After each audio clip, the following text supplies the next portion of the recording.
মাত্র কয়েক পিস পাউরুটি, তাতেই হয়ে যাবে আজকের এই দুর্দান্ত স্বাদের মিষ্টি রেসিপি। আপনি না করলে ভাবতেই পারবেন না যে এত সুন্দর একটা মিষ্টি আপনি তৈরি করতে পারবেন পাউরুটি দিয়ে।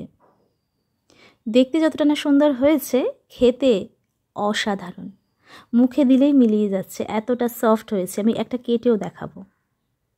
এই পাউরুটি দিয়ে মিষ্টি তৈরি করার একটা গল্প আছে, সেটা বলবো আপনাদেরকে। আর একটা কথা, যা মাপ বলবো অবশ্যই সেটা ফলো করবেন, আর যেভাবে তৈরি করছি সেটাও ফলো করতে হবে। টেকনিকটা কিন্তু মাথায় রাখতে হবে, তবে হবে পারফেক্ট রেসিপি।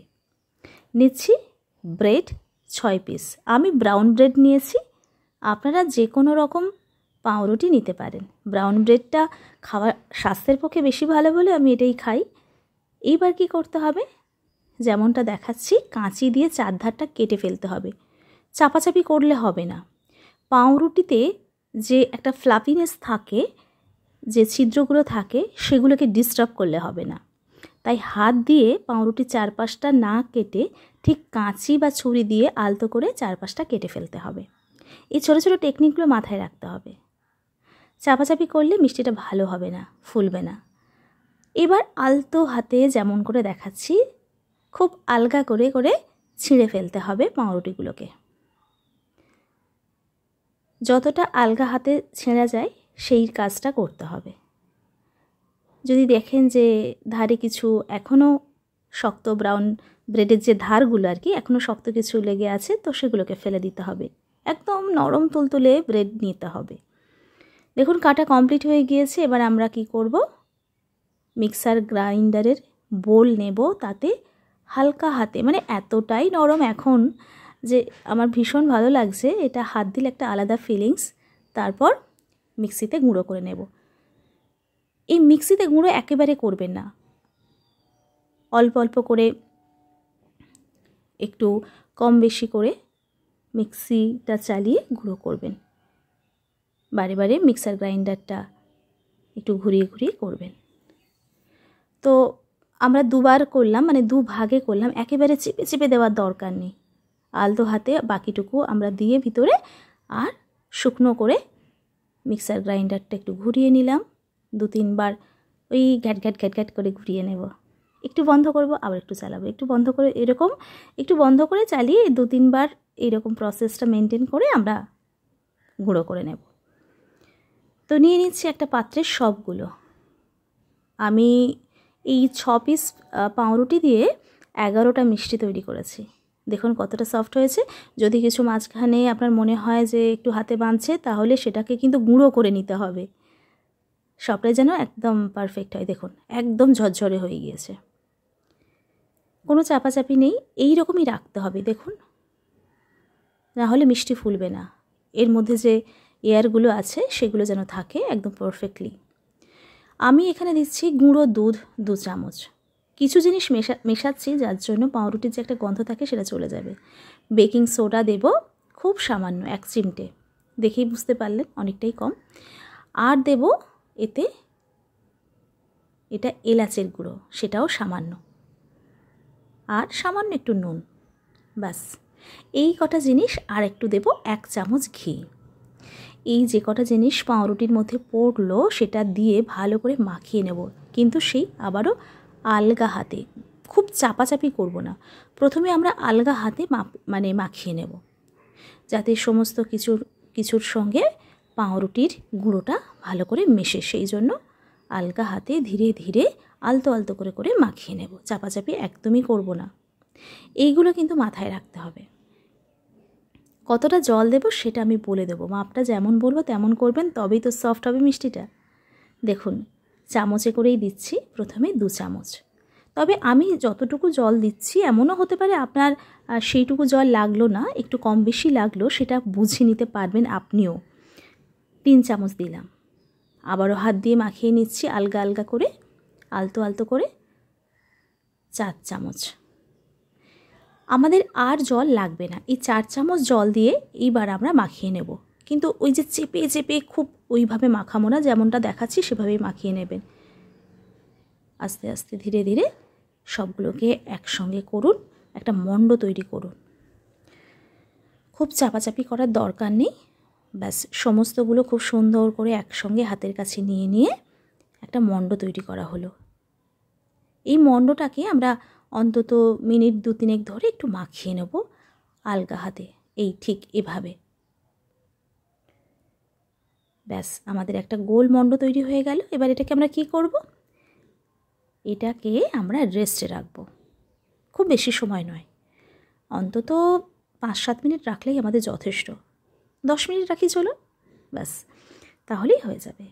ঢাকা চাপা দিয়ে 10 মিনিটের জন্য রেস্টে রাখলাম। অন্য একটা পাত্রে 1 কাপ চিনি নিলাম আর তাতে দিচ্ছি 1.5 কাপ জল। মাপটা কিন্তু ঠিক রাখতে হবে। এবার আমরা কি করব? ওটাকে একটু নেড়ে চেড়ে গরম করতে দিলাম চিনিটা। আর 10 মিনিট পরে ফিরে এসে এই মণ্ড থেকে আমরা বল বানিয়ে নিচ্ছি। সমান আকারের বল বানিয়ে নেব। এক্ষেত্রে আরেকটা কথা বলবো, এই যে ছোটো ছোটো করে লেচি কেটে নিচ্ছি, প্রথমে সমান আকারের লেচি প্রথমে কাটবো, তারপর বলগুলো তৈরির সময় আপনি চাইলে হাতে একটু ঘি ব্রাশ করে নিতে পারেন, তো প্রয়োজন হবে না। এবার এটাও কিন্তু খুব চেপে চেপে বল বানাবেন না, আলতো করে করে বল বানাবেন। আর গাটা যেন একটু প্লেন হয় সেদিকটা খেয়াল রাখতে হবে। কেন বলুন তো? তেলের মধ্যে দিয়ে ভাজলে না হলে ফেটে যাবে। যদি গা প্লেন না থাকে তাহলে তেলের মধ্যে দিয়ে ভাজলে সেটা ফেটে যাওয়ার সম্ভাবনা থাকে। তাই গাটা প্লেন করে গোল করতে হবে। আর সেটা করার জন্য আবার চাপাচাপি করবেন না, আলতো হাতে আলগা হাতে দুটো তালুর মধ্যে নিয়ে বলটা তৈরি করবেন।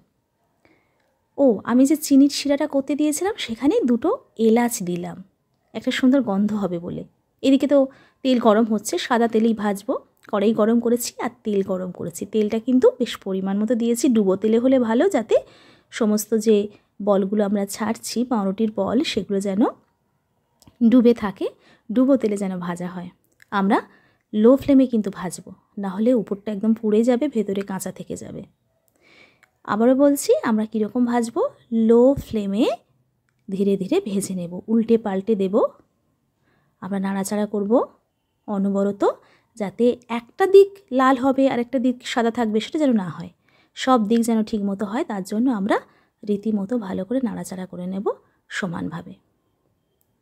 এইভাবে আমরা বেশ কিছুক্ষণ এটাকে রান্না করব। দেখুন আস্তে আস্তে কিন্তু লাল হয়ে যাচ্ছে, একটু লাল লাল হবে, বেশ গোল্ডেন ব্রাউন কালার আসবে, তখন আমরা নামিয়ে নেব। এইভাবে ধীরে ধীরে একটু সময় ধরে, প্রায় 5-6 মিনিট লাগবে ভাজতে। অধৈর্য হলে হবে না, ধীরে ধীরে ভাজতে হবে। কিন্তু চিনির শিরায় কীভাবে দেবেন সেটারও একটা পদ্ধতি আছে। এই যে চিনির শিরাটা যেটা করেছিলাম সেটা ফুটন্ত থাকবে, মানে চিনির শিরাটা ফুটবে, তখনই আমরা গরম গরম পাউরুটির বলগুলো এর মধ্যে দিয়ে হাই ফ্লেমে এটা আমরা 3-4 মিনিট ভালো করে ফুটিয়ে নেব, তবেই তো রসটার মধ্যে ঢুকবে।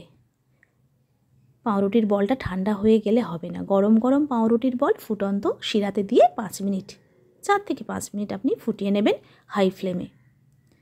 এবার কি করবেন? গ্যাসের ফ্লেম বন্ধ করে দেবেন, ঢাকা চাপা দিয়ে রাখবেন অন্তত 2 ঘন্টা। 2 ঘন্টা পর আমি ফিরে এসে দেখাচ্ছি কতটা ফুলকো ফুলকো হয়েছে। দেখুন রসে টইটুম্বুর হয়ে গিয়েছে, ফুলে উঠেছে। অবশ্যই কিন্তু 2 ঘন্টার জন্য ভিজিয়ে রাখবেন শিরাতে, গরম শিরার মধ্যে। 2 ঘন্টা ভিজলে কি হবে বলুন তো? ওটার মধ্যে মানে ব্রেডের যে আমরা গোলাপ জামুন বানাচ্ছি তার মধ্যে রসটা ঢুকবে দারুণভাবে, খুবই সফট হবে। আর আপনি ভাবতে পারবেন না যে এটা পাউরুটি দিয়ে তৈরি করা হয়েছে। বিশ্বাস করুন, আমি তো অবাক হয়ে গিয়েছি, বাড়ির সবাই অবাক। যেটা বলছিলাম, গল্পটা তো বলাই হয়নি। অ্যাকচুয়ালি আমার হাজব্যান্ড বললেন যে পাউরুটিটার আজকেই লাস্ট ডেট, কালকে আর খাওয়া যাবে না, ফেলে দিতে হবে। একটা দিনের জন্যই, মানে গতকাল এনেছিল আর আজকে, গতকাল রাত্রে এনেছিল পাউরুটিটা, ব্রাউন ব্রেডটা বড় সাইজের, আর আজকেই নাকি তার লাস্ট ডেট, কালকে ফেলে দিতে হবে। অত বড় পাউরুটি রাত্রে তো খাবো না, খাওয়ার পরেই নিয়ে এসেছিল।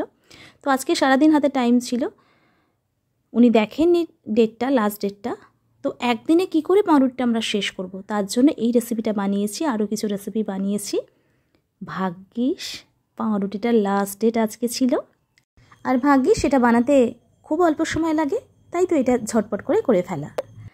তাই আমরা এটাই বানিয়ে নিলাম। দেখুন কেটে দেখাচ্ছি কতটা নরম তুলতুলে হয়েছে। ওরে বাবা, দারুণ খেতে হয়েছিল, দারুণ। রসে অনেকক্ষণ ভিজিয়ে রাখলে এর মধ্যে তো রস ঢুকে একেবারে টইটুম্বুর হয়ে যাবে। হাত দিচ্ছে যেন আলতো হাতে ধরবেন, ভীষণভাবে ফেটে যাবে, না হলে মুখের মধ্যে দিলে পুরো মিলিয়ে যাবে। তো একে একে আমি রেডি করে ফেলছি। আর ওই যে শিরাটা বানিয়েছিলাম, এত অপূর্ব টেস্ট ছিল, গন্ধ ছিল শিরাটার, কি বলবো। বাজারে দোকানে যাওয়ার দরকার নেই, আমার কাছে একদম বেস্ট রেসিপি এটাই, ব্রেড দিয়ে গোলাপ জামুন রেসিপি। আমি খেয়ে বুঝলাম যে কোনোভাবেই কেউ বুঝতে পারবে না এটা ব্রেড দিয়ে তৈরি হয়েছে। আপনি অবশ্যই বানাবেন। আর এতক্ষণ আপনি সঙ্গে আছেন, অনেক ধন্যবাদ, অনেক ভালোবাসা। যা কিছু নতুনত্ব তৈরি করতে খুব ভালো লাগে। আর এরকম আপনার যদি ব্রেডটা মনে হয় যে আজকেই লাস্ট ডেট, তাহলে কিন্তু এটাই তৈরি করে ফেলুন, কেমন? দেখা হবে আপনাদের সঙ্গে অন্য কোনো রেসিপিতে। বিদায় নেব, তবে ছোট্ট একটা রিকোয়েস্ট, যদি ভালো লাগে এই রেসিপিটা একবার বাড়িতে তৈরি করে দেখবেন, কমেন্টে জানাবেন। আর অবশ্যই কি করতে হবে, শিউলির হেঁসেলকে সাবস্ক্রাইব করতে হবে। আমাদের আরও একটি চ্যানেল শিউলিস মোটিভেশনাল হাবে চোখ রাখবেন। আর শিউলির গান কবিতা অবশ্যই দেখবেন। দেখুন আমি প্লেটে সাজিয়ে নিয়েছি আপনাদের দেখানোর জন্য। এতগুলো ভাঙতে হলো আমাকে, গোটা আর নেই বললেই চলে। তবে আমি আবারও করব, তবে এবার একটু পরিমাণে বেশি করব। আমি দেখছিলাম কেমন লাগে, তার জন্য অল্প করে তৈরি করেছিলাম। দেখলাম দুর্দান্ত হয়েছে। এবার তো আমি অনেকটা করে তৈরি করব। আর আপনাদেরকে আর ভিডিওটা শেয়ার করব না, কারণ শেয়ার তো করা হয়ে গেছে। এবার আপনারা বানান। নমস্কার।